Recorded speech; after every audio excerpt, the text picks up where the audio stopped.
ബി.ജെ.പിക്ക് വലിയ തിരിച്ചടി നൽകി ഒരു നേതാവിനെ സുപ്രീം കോടതി അയോഗ്യനാക്കിയിരിക്കുകയാണ്. ഇടവേളയ്ക്ക് ശേഷം ബി.ജെ.പി ഭരണം പിടിച്ചൊരു സംസ്ഥാനമാണ് രാജസ്ഥാൻ. ആ രാജസ്ഥാനിൽ നിന്നും പ്രമുഖ ബി.ജെ.പി നേതാവും എം.എൽ.എയുമായ കൻവർലാൽ മീണയാണ് ഇപ്പോൾ അയോഗ്യനാകുന്നത്. രാജസ്ഥാൻ അഡ്മിനിസ്ട്രേറ്റീവ് സർവീസ് ഉദ്യോഗസ്ഥനെ റിവോൾവർ ഉപയോഗിച്ച് ഭീഷണിപ്പെടുത്തിയതിന് 2005 കേസിലാണ് സുപ്രീം കോടതി ഈ എം.എൽ.എ കുറ്റക്കാരനാണെന്ന് കണ്ടെത്തിയത്.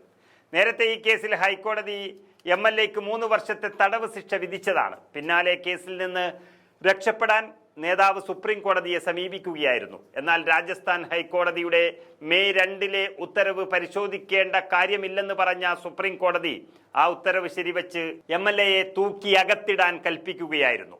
കേസിൽ പരമോന്നത കോടതി ശിക്ഷ വിധിച്ചതോടെ ബി.ജെ.പി എം.എൽ.എ കൻവർലാൽ മീണ നിയമസഭയിൽ നിന്ന് അയോഗ്യനാകുമെന്ന് ഉറപ്പായി.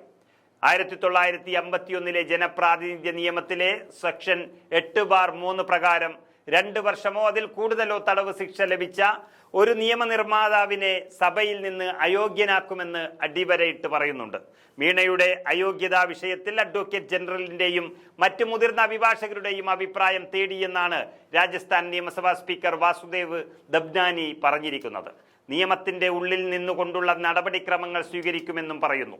രാജസ്ഥാൻ നിയമസഭയിൽ നിന്ന് 8 വർഷത്തിനിടെ അയോഗ്യനാക്കപ്പെടുന്ന 2ാമത്തെ എം.എൽ.എയാണ് കൻവർലാൽ മീണ. നേരത്തെ 2016 ഡിസംബറിൽ അന്നത്തെ നിയമസഭാ speaker Kailash Meghwal Bahujan Samajwadi party MLA B. കുഷ്വായെ ദുരഭിമാന കൊലക്കേസിൽ ജീവപര്യന്തം തടവിന് ശിക്ഷിച്ചതിനെ തുടർന്ന് നിയമസഭാംഗത്വം റദ്ദാക്കിയിരുന്നു. അയോഗ്യനാക്കിയതോടെ എം.എൽ.എ പദവി നഷ്ടമാകുമെന്നത് മാത്രമല്ല തിരിച്ചടി. RP ആക്ട് പ്രകാരം അയോഗ്യനാക്കപ്പെട്ട ഒരു നിയമസഭാംഗത്തിന് ശിക്ഷാ കാലാവധി പൂർത്തിയായ തീയതി മുതൽ 6 വർഷത്തേക്ക് തെരഞ്ഞെടുപ്പിൽ മത്സരിക്കാൻ കഴിയില്ല എന്നും വ്യക്തമാക്കുന്നു. എന്നാൽ അയോഗ്യതയ്ക്ക് ശേഷം സ്വന്തം ഭാര്യയെ മത്സരിപ്പിച്ച കുഷ്വായിനെ പോലെ കൻവർലാൽ എന്ത് തന്ത്രം പ്രയോഗിക്കുമെന്ന് കാത്തിരുന്ന് കാണേണ്ടതാണ്. 2 തവണ എം.എൽ.എ ആയ 50 വയസ്സുള്ള കൻവർലാൽ ബാരൻ ജില്ലയിലെ ആൻഡ്ര മണ്ഡലത്തെ പ്രതിനിധീകരിക്കുന്ന ജനപ്രതിനിധിയാണ്. 2005 ഫെബ്രുവരിയിലാണ് കേസിനാസ്പദമായ സംഭവം നടന്നത്. അഖ്ലേരയിലെ സബ് ഡിവിഷൻ ഓഫീസറായി നിയമിതനായ RAS ഉദ്യോഗസ്ഥനായിരുന്ന രാം നിവാസ് മേത്ത ജലവാറിലെ മനോഹർ താനയിൽ ഒരു ഉപസർപഞ്ച് തെരഞ്ഞെടുപ്പിൽ റീപോളിംഗ് ആവശ്യപ്പെട്ട് ഒരു കൂട്ടം ആളുകൾ റോഡ് ഉപരോധിക്കുന്നതായി അറിയാനിടയായി. ഈ ഉദ്യോഗസ്ഥനും മറ്റും സ്ഥലത്തെത്തിയപ്പോൾ മറ്റൊരു വാഹനത്തിൽ വലിയ സംഘവുമായി എത്തിയ കൻവർലാൽ മീണ ഒരു റിവോൾവർ എടുത്ത് മേത്തയുടെ തലയ്ക്ക് നേരെ പിടിച്ചുകൊണ്ട് 2 മിനിറ്റിനുള്ളിൽ റീപോളിംഗ് പ്രഖ്യാപിക്കുക അല്ലെങ്കിൽ കൊലപ്പെടുത്തുമെന്ന് ഭീഷണിപ്പെടുത്തുകയായിരുന്നു.